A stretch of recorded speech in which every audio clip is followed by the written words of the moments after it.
ஸ்ருதியோட அப்பா ரவிய வீட்டோட மாப்பிள்ளையா இருக்க சொல்றாரு. அதுக்கு பதிலா நான் ஒரு ரூ. 10,00,000 பணத்த வந்து உங்களோட கடன அடைக்கிறதுக்கு நான் குடுக்குறேன் அப்படின்ற மாதிரி சொல்றாங்க. ஆனா நம்ம ரவி இருந்துட்டு ரூ. 10,00,000 பணத்த குடுத்து என்னைய விலைக்கு வாங்கலான்னு யோசிக்கிறீங்களா? அப்படின்னு சொல்லிட்டு திட்டுறாரு. பட் ஸ்ருதி இருந்துட்டு இது ஒரு நல்ல ஆப்பர்ச்சுனிட்டி தான். நம்ம வந்து முதல்ல ரூ. 10,00,000 ரெடி பண்ணி ஃபர்ஸ்ட்டு குடுத்துருவோம். அதுக்கப்புறமா கொஞ்சம் கொஞ்சமா கடன வந்து அடைச்சிரலாம் அப்படின்னு சொல்லிட்டு ஸ்ருதி சொல்றாங்க. ரவி இருந்துட்டு எனக்கு இது என்னமோ சரிப்பட்டு வரல அப்படின்னு சொல்லிட்டு அங்கேருந்து ரொம்பவே மனசு வருத்தப்பட்டு இங்க மீனாவோட வீட்டுக்கு வராங்க. மீனாவோட வீட்டுக்கு வந்ததுமே ரவியோட முகத்துல ஏதோ கவலை இருக்கிற மாதிரி தெரிஞ்சுக்கிட்டு, நம்ம முத்து வந்து கேட்குறாங்க, "என்னாச்சு ரவி? ஏதோ கவலையா இருக்கிற மாதிரி இருக்கு. என்ன நடந்துச்சு?" அப்படின்னு சொல்லி சொல்றாங்க.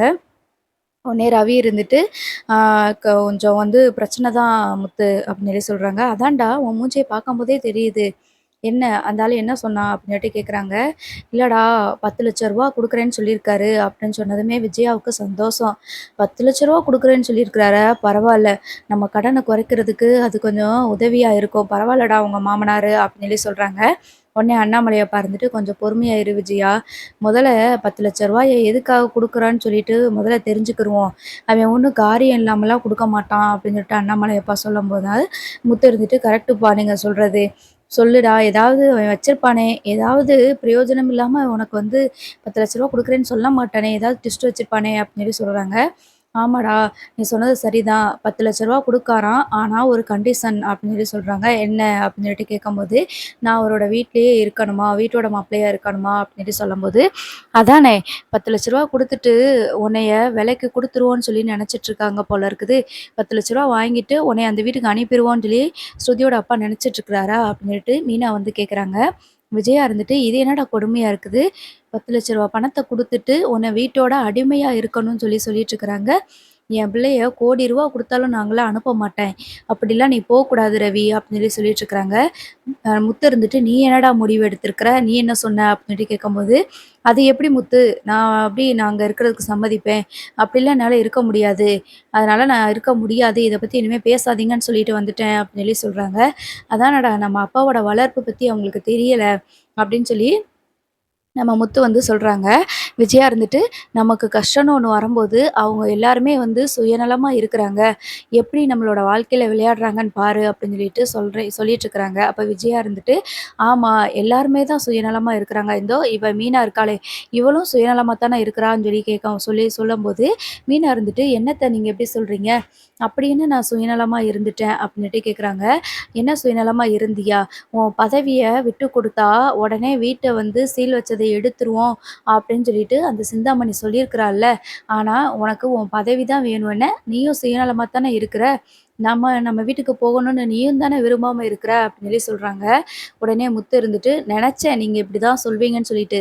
என்ன அந்த சிந்தாமணி சொன்னா உடனே பதவிய தூக்கி குடுத்துறணுமா? இப்போ ரவி என்ன சொல்லிட்டு வந்திருக்கிறான்? உங்க 10,00,000ம் வேண்டாம், நான் உன் வீட்டோட மாப்பிள்ளையும் இருக்கவும் வேண்டாம்னு சொல்லிட்டு தானே வந்திருக்கிறான். அதே மாரி தான் இதுவும். இவள நம்பி ஓட்டு போட்டவங்கள அவ நடுத்தெருவுல விட்டுட்டு வர்றதா?" அப்படின்னு சொல்லி சொல்றாங்க. ஆமா, பெரிய இந்த விஐபிங்களா இவளுக்கு ஓட்ட போட்டு தேர்ந்து வச்சிருக்காங்க. 5க்கும் 10க்கும் பூ கட்டுறவளுகள்லாம் அவள தலைவி ஆக்கிட்டா, உடனே இவ வந்து பெரிய சட்டசபையில உட்காந்து பேச போறாளா? அப்படி இப்படின்னு சொல்லிட்டு விஜயா வந்து திட்டுறாங்க. அண்ணாமலை அப்பா இருந்துட்டு, "உன்னோட வாய நீ என்னைக்கு குறைச்சு பேசுறியோ, அன்னைக்கு தான் நம்ம வீட்ல நல்லது நடக்கும்" அப்படின்னு சொல்லி சொல்றாங்க. "எல்லாத்துக்கும் என்னையவே சொல்லிட்டு இருக்காதீங்க.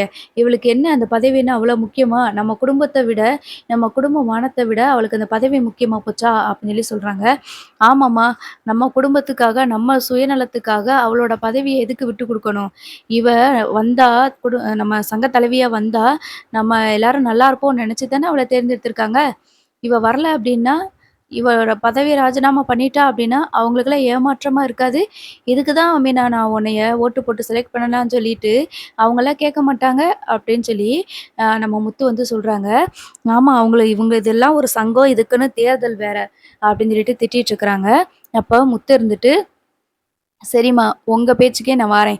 ஒருவேள இவ என்னோட வேலைய, என்னோட பதவிய நான் ராஜினாமா பண்ணிர்றேன் அப்படின்னு சொல்லிட்டு பண்ணிட்டான்னா, அந்த சிந்தாமணி பத்திரத்த குடுப்பான்னு நீங்க நெனைக்கிறீங்களா? அப்படின்னு சொல்லிட்டு கேட்குறாங்க. ஏன் அதத்தான் சொல்லியிருக்கால்ல, "நீ ராஜினாமா பண்ண அடுத்த செகண்டே உன் வீட்டு மேல வச்சிருக்கிற சீல நான் எடுத்துருவேன்" அப்படின்னு சொல்லியிருக்கால்ல. அதுக்கு மேல என்ன வேணும்? அப்படின்னு சொல்லி சொல்றாங்க. இவ்வளோ நாளா அவ கூடவே பழகி, அவ பண்ண துரோகம் எல்லாத்தையும் இப்ப உங்களுக்கு தெரிஞ்சிருச்சு. அப்படி இருந்தும் மறுபடியும் அவள நம்புறீங்க பார்த்தீங்களா? அவங்கள என்னன்னு சொல்றது? அப்படின்னு சொல்லும்போது, அண்ணாமலை அப்பா சொல்றாங்க, "எந்த காரணத்த கொண்டு யார் என்ன சொன்னாலும், என்ன செஞ்சாலும், நமக்கு எப்படி ஒரு நிலைமை வந்தாலும், நம்ம வீடு நம்ம கைய விட்டு போனாலும் பரவால்ல மீனா. உன் மேல மக்கள் வச்சிருக்கிற நம்பிக்கைய நீ காப்பாத்தணும். நம்ம குடும்ப கஷ்டத்துக்காக பதவிய ராஜினாமா பண்ணக்கூடாது. மத்த எல்லாரோட வாழ்க்கையும், எல்லாரோட என்ன நம்பிக்கையில உனக்கு ஓட்டு போட்டாங்க அப்படிங்கிறது எல்லாத்தையும் நீ கொஞ்சம் யோசிச்சு பார்க்கணும். அதனால இந்த பதவிய ராஜினாமா பண்றது, வைக்கிறது அப்படின்ற வேலையெல்லாம் எதையும் நீ வச்சுக்காத." அப்படின்ற மாதிரி சொல்லிடுறாங்க. "சரிங்க மாமா" அப்படின்னு சொல்லிட்டு மீனா வந்து சொல்லிடுறாங்க. "நான் சொல்றத எங்க கேட்க போறீங்க? நான் சொல்றத யாருமே கேட்க போறது கிடையாது. அதான் சொல்றேன்ல, ராஜினாமா பண்ணிட்டா நமக்கு நம்ம வீடு கிடைச்சிட போகுது. நான் ஆரம்பத்திலேயே சொன்னேன், இந்த பதவிலாம் வேண்டாம், இந்த தேர்தல்லாம் வேண்டாம் அப்படின்னு நான் சொன்னேன். கொஞ்சமாவது கேட்டீங்களா?" அப்படின்னு சொல்லி சொல்றாங்க. அதுக்கு முத்து இருந்துட்டு, "ஏம்மா இன்னுமா உங்களுக்கு புரியல? ஒருவேள மீனா எலக்ஷன்ல நிக்கல அப்படின்னாலுமே, அந்த வீட்ட அடையணும் அப்படிங்கிறது அவளோட எண்ணமேன்னு, நோக்கமேன்னு. இப்போ எலக்ஷனுக்கு முன்னாடியே அவ வந்து உங்களுக்கு பணத்த குடுக்க ஆரம்பிச்சுட்டா. உங்களோட வீட்டு பிரச்சனையெல்லாம் நீங்க சொல்ல ஆரம்பிச்சுட்டீங்க. நம்ம வீட்டு பிரச்சனையெல்லாம். அத வந்து அவ யூஸ் பண்ணிக்கிட்டா. இந்த மீனா வந்துட்டு ஜெயிக்கல அப்டின்னாலுமே, அவ நம்ம வீட்ட எடுத்துட்டு தான் இருந்திருப்பா அப்டின்னு சொல்லி சொல்றாங்க. இப்ப நீ சொன்னது தான் சரியான பதில் முத்து. நம்ம ஒரு வேள மீனா வந்து இந்த எலக்ஷன்ல ஜெயிக்காம இருந்திருந்தாலும் கூட, இந்த சிந்தாமணி கண்டிப்பா நம்ம வீட்ட வந்து எடுத்திருப்பா. அவள்லாம் வந்து நமக்கு ஒரு விதத்தில கூட நம்பக்கூடாது. நீ சொன்ன மாதிரி மீனா பதவிய ராஜினாமா பண்ண அடுத்த செகண்டே அவளுக்கு குளிர் விட்டு போயிரும். "அப்படிலாம் உனக்கு தர முடியாது. நான் என்ன சொன்னேனா? சொன்னேன் தான். ஆனா செய்யணும்னு அவசியம் இல்லையே!" அப்படின்னு சொல்லிட்டு போயிருவா. அதுக்கப்புறம் மறுபடியும் நான் வந்து பதவிக்கு வரப்போறேன்னு சொன்னா, அது வர முடியாது. அது மட்டும் இல்ல, மீனா நீ அந்த பதவியில இருக்கிற வரைக்கும் தான் அந்த சிந்தாமணி அடங்கி இருப்பா. பார்ப்போம். கோர்ட் ஓப்பன் பண்ண உடனே ஸ்டே ஆர்டர் வாங்கிட்டு அடுத்து நடக்க வேண்டியத பார்ப்போம். நம்ம தலையில நம்மளே மண்ண அள்ளி போட்டுட்டதுக்கு அப்புறமா, அவ பேச்ச நம்பி இவ்வளோ தூரம் பண்ணதுக்கு அப்புறமா, இப்போ அடுத்தவங்க மேல பழி சொல்லி எந்த பிரயோஜனமும் கிடையாது. கொஞ்சம் புரிஞ்சு நடந்துக்கோ விஜயா அப்படின்னு சொல்லி சொல்லிடுறாங்க. சொல்லிட்டு எல்லாருமே வந்துட்டு அவங்கவங்க வேலைகள பார்க்க போயிடுறாங்க. அதுக்கப்புறமா விஜயா வந்து ரூம்ல உட்காந்துட்டு இருக்கிறாங்க. அப்ப அண்ணாமலை அப்பா கிட்ட வந்துட்டு, என்ன செல்லுல ரொம்ப நேரமா ஏதோ பார்த்துக்கிட்டே இருக்கிறியே என்ன?" அப்படின்னு சொல்லிட்டு கேட்க, உடனே அண்ணாமலை அப்பா கிட்ட சொல்றாங்க, "நானு ஷோரூம்ல நடக்கிறது எல்லாத்தையுமே வந்து சிசிடிவி கேமரா வழியா இதில பார்த்துட்டுருக்கேன் செல்லுல" அப்படின்னு சொல்லி சொல்றாங்க. "அப்படியா? அங்க நடக்கிறது எல்லாத்தையுமே செல்லுல பார்க்கலாமா?" அப்படின்னு சொல்லிட்டு கேட்குறாங்க.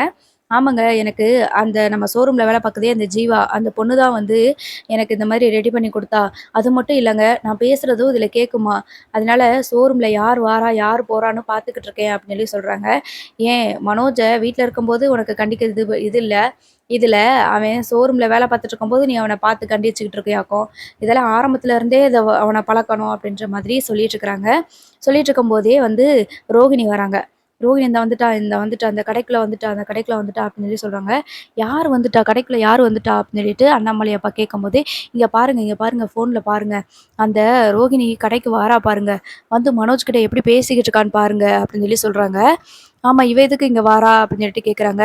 "ஆமாங்க, இத பார்க்கறதுக்கு தாங்க அன்னைக்கு நான் போயிருந்தேன்." கிருஷ்ணாராம் நாயர் சொன்னாங்க. "ரோகிணி கூட மனோஜ் வந்து சகஜமா உட்காந்து பேசி சிரிச்சுட்டு இருக்கிறத பார்த்துருந்துருக்காங்க.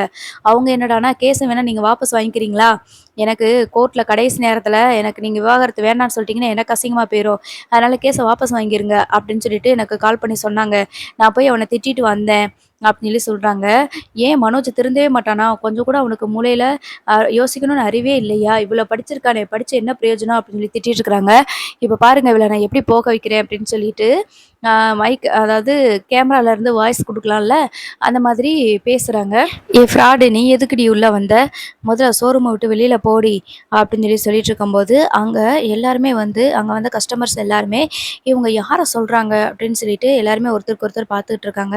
அப்ப "டேய் மனோஜ், அவ எதுக்குடா உன்கிட்ட வந்து பேசிக்கிட்டு இருக்கிறா? அவள முதல்ல கடைய விட்டு வெளியில போக சொல்லுடா" அப்படின்னு சொல்லி சொல்றாங்க. வந்துட்டா ஃப்ராடுக்காரி. என் பிள்ளைய ஏமாத்தி எங்கள நடுத்தெருவுல கொண்டு வந்து விட்டுட்டு, இப்போ பூனைய பிடிக்க வந்தேன், புலிய பிடிக்க வந்தேன், எலிய பிடிக்க வந்தேன்னு சொல்லிட்டு, இப்போ ஆட்டிட்டு வந்துகிட்டு இருக்கிறா உள்ள. மரியாதையா வெளியில போடி. மொத்த குடும்பத்தையும் கெடுத்தது உனக்கு பத்தாதா? கல்யாணத்த முடிச்சுட்டு பிள்ளை இருக்குது. அத எல்லாத்தையும் மறைச்சு என் பையன கல்யாணம் பண்ணிக்கிட்ட. இந்த துரோகம்லாம் பண்ணிட்டு மறுபடியும் என் பையன்கிட்ட ஒட்டலாம்னு நெனச்சுக்கிட்டு இருக்கியா? அப்படின்னு சொல்லிட்டு பயங்கரமா திட்டிட்டு இருக்கிறாங்க. அப்ப அங்க இருக்கிற கஸ்டமர்ஸ் எல்லாருமே பார்க்குறாங்க. ரோகிணி இவங்க கஸ்டமர்ஸ் எல்லாருமே பார்க்குறாங்களே நெனச்சுட்டு ரொம்பவே வருத்தப்பட்டு அழுதுட்டு இருக்கிறாங்க. ஏன்னா எல்லாருக்கு முன்னாடியும் திட்டுறாங்க இல்லையா? அதனால அந்த மாதிரி அழுகுறாங்க. அழுதுட்டு இருக்கும்போது விஜயா இருந்துட்டு, "ஒரு மாட்டுக்கு ஒரு சூடு தாண்டி. எத்தன தடவடி நான் உனக்கு சொல்றது? ஷோரூம்க்கு வராத, வராத" அப்படின்னு சொல்லிட்டு மனோஜ் தேடி வந்து பேசுனா, "உடனே நீ பண்ண துரோகத்த எல்லாத்தையும் மறந்துருவான்னு நெனைக்கிறியா? நான் உன்னைய வாட்ச் பண்ணிக்கிட்டு தான் இருக்கிறேன். இங்க வர முடியாது நீ இனிமேலு. வந்து அவன்கிட்ட எதுவும் பேசிட்டு இருக்க முடியாது" அப்படின்னு சொல்லி சொல்றாங்க. "கொஞ்சம் கூட உனக்கு வெட்கமா இல்ல? ஊர்ல வேற எந்த ஆம்பளையும் கிடைக்கலையா உனக்கு ஏமாத்துறதுக்கு? மறுபடியும் என் பையனையே வந்து ஏமாத்திக்கிட்டு இருக்கிற. ஒரு தடவ நீ ஏமாத்தி கல்யாணம் பண்ணது பத்தாது, ஏற்கனவே கல்யாணம் முடிஞ்சு ஒரு குழந்தையும் நீ பெத்துட்டு, இப்படி இந்த பையன வச்சுக்கிட்டு, என் பையன ஏமாத்தி கல்யாணம் பண்ணிக்கிட்டு, இப்ப மறுபடியும் அவன் திருந்தி இருக்கலாம்னு நெனைக்கும்போது, மறுபடியும் வந்து நீ ஏமாத்திட்டு இருக்கிற. அவன் மனச கலைச்சிட்டு இருக்கிற. அதான் கோர்ட்ல உங்களுக்குன்னு டிவோர்ஸ் ஆயிறதுக்குன்னு கேஸ் போட்டுருக்காங்கல்ல. அப்புறம் எதுக்கு நீ வந்து இவன பார்த்து பேசிக்கிட்டு இருக்கிற?" அப்படின்னு சொல்லிட்டு பயங்கரமா திட்டிட்டு இருக்கிறாங்க. உடனே நிப்பாட்டின்னு சொல்லவும் முடியாது. ரோஹிணி வந்துட்டு, "போதும், நீங்க இனிமே பேசாதீங்க" அப்படின்னு சொல்லவும் முடியாது. மனோஜும் அதே மாதிரி சொல்ல முடியாது. ஆனா அங்க வந்த கஸ்டமர்ஸ் எல்லாருமே ரோகிணிய பார்த்து, எ எல்லாருமே வந்து ஒரு மாதிரியா குசு குசுன்னு பேசிட்டு சிரிச்சுட்டு இருக்கிறாங்க. இந்த இந்த பொண்ணு தானா அப்படின்ற மாதிரி 4 பேர் 4 விதமா பேசுவாங்கல்ல, அந்த மாரி பேசிட்டு இருக்கிறாங்க. உடனே ரோகிணி அங்கேருந்து அழுதுட்டு வேகமா ஷோரூம விட்டு வெளியில போயிடுறாங்க. வெளியில போனதுக்கப்புறமா, "டேய் மனோஜ், என்ன நான் பார்த்துட்டு தான் இருக்கிறேன். வந்தா வேகமா வந்து பேசிட்டு இருக்கிற சிரிச்சு சிரிச்சு. என்ன கேமரால பார்க்க மாட்டேன்னு நெனச்சுக்கிட்டு இருக்கியா? 24 மணி நேரமும் நான் பார்த்துட்டு தான் இருக்கிறேன். அங்க ஷோரூம்ல என்ன பண்ற, ஏது பண்றன்னு சொல்லிட்டு. இதான் அவளுக்கு கடைசி. இனிமே அவ இங்க வரக்கூடாது. நான் தான் சொன்னேன்லடா, அவள வரக்கூடாதுன்னு சொல்ல சொன்னேன்ல. ஏன்னா அவ பாட்டுக்கு வாரா" அப்படின்னு சொல்லிட்டு அதையும் சொல்லிட்டு அப்படியே வந்துட்டு மைக் ஆஃப் பண்ணிடுறாங்க. இப்போ மனோஜ் வந்துட்டு, "ஐய்யய்யோ!" அப்படின்னு சொல்லிட்டு வருத்தப்பட்டுட்டு இருக்கிறாங்க. ஜீவாவ கூப்பிட்டு, "இது எல்லாமே உன்னால தான். நீ தானே இப்படியெல்லாம் பண்ணி குடுத்த. இதெல்லாம் உனக்கு தேவையா?" அப்படின்னு சொல்லிட்டு ஜீவாவ திட்டிட்டு அங்கருந்து வெளியில கிளம்பணும்னு சொல்லிட்டு கிளம்புறாங்க. இதையும் வேண்டாம், இதையும் அம்மா கேமரால பார்த்துட்டு, "என்னடா அந்த ரோஹிணி போனா பின்னாடியே நீயும் போயிருவியா?" அப்படின்னு சொல்லிட்டு இதுக்கும் திட்டுவாங்க. அதனால நம்ம போக வேண்டாம்னு சொல்லிட்டு, இத நெனச்சு ஃபீல் பண்ணிட்டு உட்காந்துட்டு இருக்கிறாங்க. அப்ப இந்த ரோகிணி வேகமா வீட்டுக்கு போயி பெட்ரூம்ல உட்காந்து அழுதுட்டு இருக்கிறாங்க. எல்லாருக்கும் முன்னாடி ஆன்டி இப்படி இன்சல்ட் பண்ணிட்டாங்களே! நான் யார பார்க்க வந்திருக்கேன்? யார பார்க்க போனேன்? என் புருஷன தானே பார்க்க போனேன். எதுக்கு இவங்க இப்படி பேசுறாங்க? ஷோரூம்ல அவங்க பேசினது எல்லாருக்குமே கேட்டுருக்கும். இப்படி எல்லாருக்கு முன்னாடி என்னைய அவமானப்படுத்திட்டாங்களே! அப்படின்னு சொல்லிட்டு ரொம்பவே வருத்தப்பட்டு ஃபீல் பண்ணிட்டு இருக்கிறாங்க. அப்ப கிரிஷ் வந்துட்டு, "எம்மா எதுக்கும்மா அழுதுட்டு இருக்கிறீங்க? ஏம்மா அழுகுறீங்க?" அப்படின்னு சொல்லிட்டு கேட்குறாங்க. "ஒண்ணும் இல்ல" அப்படின்னு சொல்லி சொல்றாங்க. "இல்லம்மா நீங்க ஏன் அழுகுறீங்க? சரி என் கூட விளையாட வரீங்களா?" அப்படின்னு சொல்லி கேட்குறாங்க. "எதுக்கு இப்படி என்னைய தொந்தரவு பண்ற? என்னைய தொந்தரவு பண்ணாத" அப்படின்னு சொல்லிட்டு திட்டுறாங்க. உடனே வந்து ரோகிணியோட அம்மா இருந்துட்டு, "ஏன்டி பிள்ளைகிட்ட இப்படி கத்திக்கிட்டு இருக்கிற? இப்ப என்ன உனக்கு பிரச்சனை?" அப்படின்னு சொல்றாங்க. "எல்லாமே பிரச்சனை தான். எத்தன தடவ தான் நானும் வாழ்க்கையில அவமானப்படுறது? என் வாழ்க்கைய நல்லபடி நம்ம வந்து தேர்ந்தெடுத்த வாழ்க்கைய நல்லபடியா தக்க வச்சுக்கணும்னு சொல்லிட்டு, எவ்வளோ தான் நான் போராடுறது? எவ்வளோ அவமானத்த தான் தாங்குறது? இது எல்லாமே நீ ஆரம்பிச்சு வச்சது தான். என் வாழ்க்கைய இந்த அளவுக்கு நீ என் வாழ்க்கைய காப்பாத்திக்கிறதுக்கு போராடுறேன். அதுக்கு காரணமே நீ தான்." அப்படின்னு சொல்லிட்டு பயங்கரமா திட்டிட்டு இருக்கிறாங்க. அதுக்கப்புறமா, "நான் ஏதாவது சொல்லிருவேன் இப்போ சொல்லிற போறேன்ம்மா. இவன கூட்டிட்டு போயிரு" அப்படின்னு சொல்லி சொல்லவும், கிருஷ்ண கூப்பிட்டுட்டு, "சரி வாடா, அம்மா ஏதோ கோவத்துல இருக்காங்க. வா நம்ம அப்புறம் விளையாடுவோம்ன்னு" சொல்லிட்டு வெளியில கூட்டிட்டு போயிடுறாங்க. அதுக்கப்புறமா இந்த விஜயா இருந்துட்டு, "பாத்தீங்களாங்க, எவ்வளோ நெஞ்சிழுத்தவளுக்கு வந்து இப்படி பேசிட்டு இருக்கான்னு பாருங்களேன்" அப்படின்னு சொல்லி சொல்றாங்க. "சரி நீ வந்து பேசுறத ஷோரூம்ல எல்லாருக்கும் கேட்டுருக்கும்ல. அந்த பொண்ணு எவ்வளோ அழுகுது பாத்தீல" அப்படின்னு சொல்றாங்க. அழுதுட்டு போறாங்க. ஷோரூம்ல எல்லாருக்கும் கேட்டா கேட்டுட்டு போகட்டும். இவள பத்தின லட்சணம் அங்க இருக்கிறவங்க எல்லாருக்குமே தெரியணும்ல. அப்படின்னு சொல்லி சொல்லிட்டு இருக்கிறாங்க.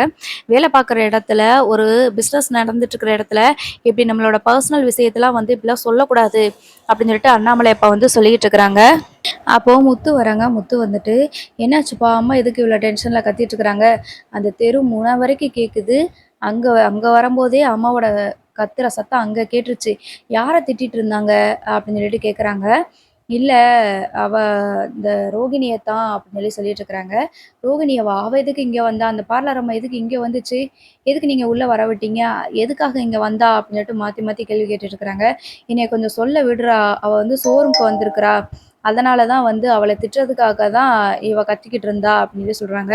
"ஷோரூம்க்கு வந்தாளா? ஷோரூம்க்கு வந்தது அம்மாவுக்கு இங்கேருந்து கத்துனா, அங்க எப்படி கேட்கும் அந்த ரோகிணிக்கு?" அப்படின்னு சொல்லிட்டு, "அந்த பார்லர் அம்மாவுக்கு எப்படி கேட்கும்?" அப்படின்னு சொல்லி முத்து சொல்றாங்க. "உனக்கு ஒவ்வொரு தடவையும் சொல்லிட்டே இருப்பாங்களாடா? உனக்கு புரியாது விடு" அப்படின்னு சொல்லி சொல்றாங்க. "இல்லடா" அதுக்கு அண்ணாமலை வந்துட்டு, "இல்ல முத்து. இந்த ஷோரூமில் சிசிடிவிலாம் வச்சுருக்குறாங்கல்ல, அதில் இருக்கிற அந்த சிசிடிவில வச்சு நம்ம வந்து அங்கே என்னலாம் நடக்குது அப்படிங்கிறத நம்ம செல்லுல ஏதோ இன்ஸ்டால் பண்ணி பார்க்கலாமா? அப்படித்தான் மனோஜ கண்காணிச்சுக்கிட்டு இருந்திருக்கிறா. இந்த டைம் பார்த்து இந்த ரோகிணி வேற வந்ததுமே, அந்த மைக்கெல்லாம் ஏதோ ஆன் பண்ணி இவ பேசுனா அப்படின்னா, அங்க இருக்கிறவங்க எல்லாருக்குமே கேட்குமாம். இவ பாட்டுக்கு ஆன் பண்ணி விட்டு பேச ஆரம்பிச்சுட்டா. இங்க இருந்த மாதிரியே அந்த ரோகிணிய ஷோரூம்ல இருக்கிற ரோகிணிய திட்டுன்னு திட்டி விட்டுட்டா. இதுக்கு இவ இங்கேருந்து கத்துறதுக்கு பதிலா, கத்துனது டைரக்ட்டாவே அங்க கேட்டுருக்கோம் அப்படின்ற மாதிரி சொல்றாங்க. எவ்வளோ இது பாருங்களேன்! நான் வரக்கூடாதுன்னு சொல்லியும் மறுபடியும் வந்துகிட்டே இருக்கிறா. இவகிட்ட இருந்து என் பையன காப்பாத்தி கூட்டிட்டு வர்றதுக்கு முடியாது போல இருக்குது அப்படின்னு சொல்லி சொல்றாங்க. நீங்க வேற, அவன் தான் ஆல்ரெடி அவன் பின்னாடி போக ஆரம்பிச்சுட்டால்ல அப்படின்னு சொல்லி சொல்றாங்க. நீ என்னடா சொல்ற புதுசா அப்படின்னு சொல்லி கேட்குறாங்க. நீங்க வேறம்மா, நானே நம்ம வீட்டு பிரச்சனை போயிட்டுருக்குதே, நான் சொல்லக்கூடாதுன்னு நெனச்சிட்டு இருந்தேன். ஆனா இவன் பல வேலைகள்லாம் பார்த்து வச்சுக்கிட்டு இருக்கிறான். தினமும் நைட்டு அங்க தான் வந்து தங்கிட்டு இருப்பா போல இருக்கு அந்த பார்லர் அம்மா அப்படின்னு சொல்லி சொல்றாங்க. இது என்னடா புது கதையா இருக்கு? அப்படின்னுட்டு விஜயா கேட்குறாங்க. ஆமா. நெறைய விஷயங்கள் சொன்னாங்க. அந்த சந்தோஷ் சார் தான் சொன்னாரு அப்படின்னு சொல்லிட்டு நம்ம முத்து வந்து சொல்லிட்டு இருக்கிறாங்க. பார்ப்போம் அடுத்து என்ன நடக்குதுன்னு.